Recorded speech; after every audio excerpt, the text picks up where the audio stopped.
नमस्कार। स्वागत है एक बार फिर आप सभी का हमारे यूट्यूब चैनल परफेक्ट 2020 स्टडी में।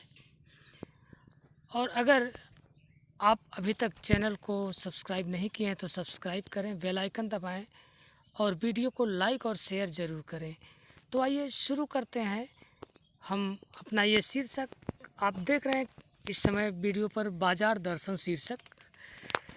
इस शीर्षक का ये पैराग्राफ जिसमें लेखक ने बाजारवाद पर व्यंग करते हुए कहा है कि देखिए, आप बाजारवाद में इतना घुल मिल मत जाइए कि दिखावे में आ जाइए। दिखावा, लेखक कह रहे हैं कि दिखावा तो वर्जित है। समझिए, बाजार में दिखावा करने के चक्कर में अगर आप पड़े तो समझिए कि आप जो है धन के पीछे बर्बाद होंगे।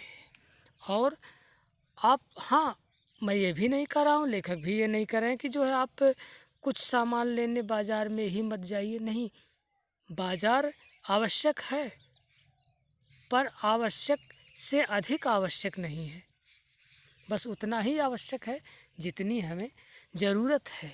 वही तेते पाँव पसारिए जेती लाबी सौर। आप दिखावे में मत आइए कि उन्होंने अगर 10,000 का सामान खरीदा तो मैं 20 का खरीदूंगा। नहीं नहीं, ये दिखावे की दुनिया से दूर रहने के लिए कहे हैं। बाकी और आवश्यक वस्तुओं की खरीदारी कीजिए।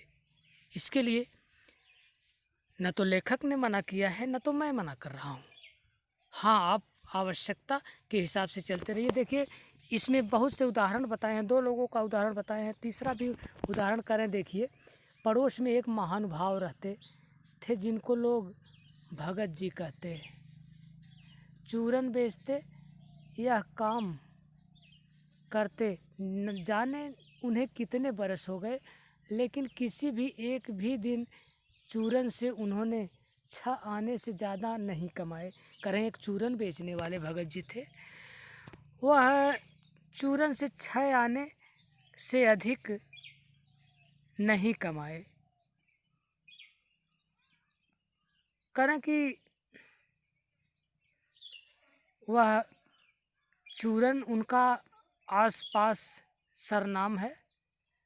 करें कि चूरन उनका सरनाम है, आसपास का सरनाम है और खुद ब खुद लोकप्रिय है। कहीं व्यवसाय का गुर पकड़ लेते और उस पर चलते तो आज खुशहाल क्या माला माल होते। लेखक कह रहे कि अगर वह अपने को थोड़ा सा बदले होते तो आज माला माल होते नहीं, लेकिन वो जितना सामान रोज़ बिकता था उतना अगर बिक गया तो फिर मस्त रहते थे। कहे कि कहीं व्यवसाय का गुर पकड़ लेते तो क्या कुछ उनके पास ना होता। इधर 10 वर्षों से मैं देख रहा हूँ उनका चूरन हाथों हाथ बिक जाता है। करे कि जैसे ही निकले लेकर के हाथ ही हाथ में बिक जाता था, पर वह उसे ना तो थोक में देते ना व्यापारियों को बेचते। पेशगी ऑर्डर कोई नहीं लेते थे, कहते कोई ऑर्डर भी नहीं लेते थे। वो बाजार की तरह जो है दिखावा नहीं करते, नहीं तो उनकी दुकान इतनी चूरन की चलती थी। करे कि बधे वक्त पर अपनी चूरन की पेटी लेकर के बाहर हुए नहीं कि देखते देखते 6 आने की कमाई हो जाती। करे कि जैसे ही निकलते उनका बिक जाता था माल और लोग उनका चूरन लेने के लिए उत्सुक हो जाते थे। और चूरन से भी अधिक शायद वह भगत जी के प्रति अपनी सद्भावना का श्रेय देने के लिए उत्सुक रहते थे। लोग, ग्राहक, दुकानदार सभी उत्सुक रहते थे। करें कि चूरन से अधिक उस भगत जी को स्नेह देते थे। पर 6 आने पूरे हुए नहीं कि भगत जी बाकी चूरन बालकों को मुफ्त में दे देते थे। बताइए भला, आज 1-1 रुपए के लिए दुकानदार मार कर देते हैं।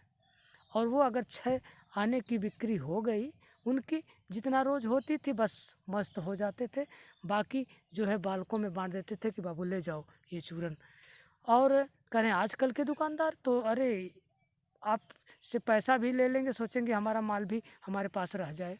लेकिन नहीं, ऐसा नहीं, कभी ऐसा नहीं हुआ कि कोई उन्हें 25वां पैसा दे सके।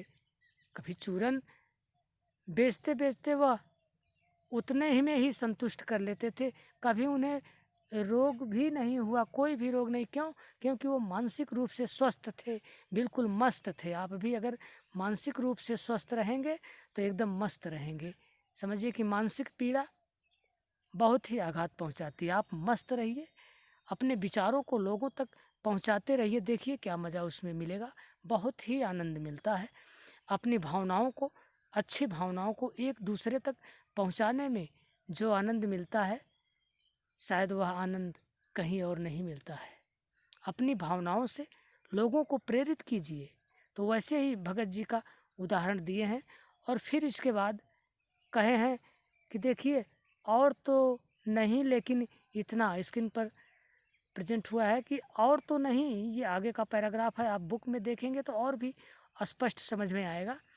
और तो नहीं लेकिन इतना मुझे निश्चय मालूम होता है कि इन चूरन वाले भगत जी पर बाजार का जादू नहीं चल सकता। कहे कि मैं गारंटी लेता हूँ कि इन भगत जी पर चूरन का जादू नहीं चलेगा। कहे क्यों नहीं चलेगा? कहे अरे भाई, जब जो इतना मस्त है, जिसे कमाने की लालच ही नहीं है, 6 आने की बिक्री हो गई तो बाकी माल बाबू ले जाओ, भैया ले जाओ, तो उसे, जिसे लालच नहीं व्यापी है, तो फिर उस पर बाजार का जादू क्या चलेगा?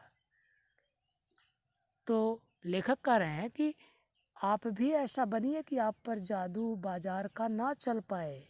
हाँ, मैं नहीं कहता हूँ कि जो है आप बाजार जाइए ही मत, मत सामान खरीदिए, कोई नहीं, लेकिन दिखावे में मत रहिए। करे कहीं आप भूल कर ना बैठिएगा, कहीं आप भूल ना कर बैठिएगा।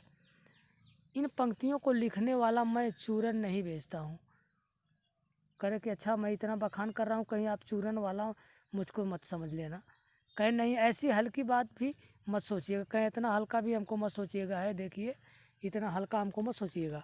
करें कि हम चूरन वाले नहीं हैं, केवल बता रहे हैं आपको बाजारवाद से बचने के लिए। यह समझिए कि लेख के किसी भी मान्य पाठक से उस चूरन वाले को श्रेष्ठ बताने की मैं हिम्मत कर सकता हूँ। कहे कि देखिए, मैं जो है, यहाँ देखेंगे, करें कि देखिए मैं, हाँ, तो कहे कि देखिए, अब ये मत समझिएगा कि मैं किसी की जो है बहुत बड़ाई कर रहा हूँ, तो मैं वही नहीं हूँ जो आप लोग सोच बैठे। क्या जाने उस भोले आदमी को अक्षर ज्ञान तक था कि नहीं था, और बड़ी बातें तो उससे मालूम क्या होंगी, और हम आप ना जाने कितनी बड़ी बड़ी बातें जानते हैं। इससे यह तो हो सकता है कि वह चूरन वाला भगत हम लोगों के सामने एकदम नाचीज आदमी हो। हाँ, हो भी सकता है, लेकिन उसका सम्मान देखिए। करें कि आप अगर बाजार नहीं जाते हैं तो क्या आपका सम्मान नहीं होता है? होता है। अगर आप, ऐसा नहीं कि आप बाजार जा कर के रोज हजारों का माल खरीद रहे हैं तभी लोग आपको सम्मान देंगे, नहीं। सम्मान तो जो है सद्भावनाओं का होता है, अच्छी भावनाओं का होता है, दुर्भावनाओं का नहीं होता है। कहे कि लेकिन आप पाठकों की विद्वान श्रेणी का सदस्य होकर भी मैं यह स्वीकार नहीं करना चाहता कि उस अपदार्थ प्राणी को वह प्राप्त है जो हम में से बहुत कम लोगों को शायद प्राप्त है। क्या प्राप्त है उसको कि हम लोगों को नहीं प्राप्त है?